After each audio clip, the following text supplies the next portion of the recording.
Beautiful buildings to live in and to take class in can attract students to a university.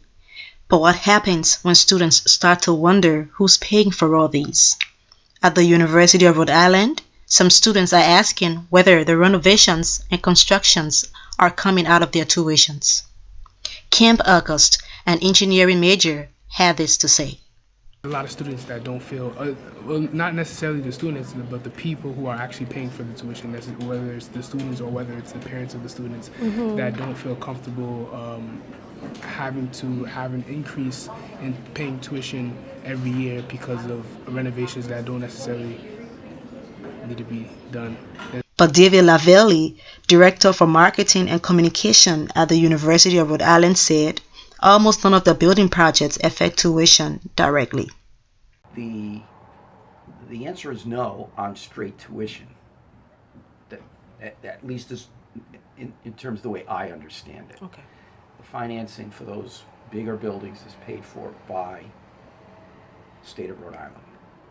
So the big academic projects, the new chemistry building, the pharmacy building, which was completed a couple of years ago, the Center for Biotechnology and Life Sciences, which was completed a few years before pharmacy.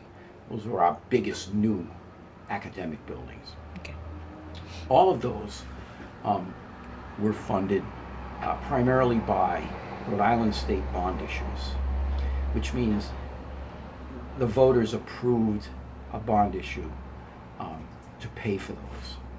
And from what I understand, the Rhode Island taxpayers pay for the debt on those buildings. Lavelli also said, although constructing those buildings do not affect straight tuition, there are some circumstances under which they do. Buildings like Butterfield Dining Hall, which has just been improved, Hope Commons, which was built a few years ago, the newer residence halls like Garrahy and Wiley and Eddy, those are all funded through the operations of dining and housing. If you don't live on campus and you don't eat on campus, then you're not paying for those facilities. You know, if you're living here and you're eating here, then you are. He said while he understands the concerns of students, the fact remains every working person in Rhode Island, whether or not you are a parent or a student, is contributing to the funding of those projects because you pay taxes. For URI News, I'm Joyce Early.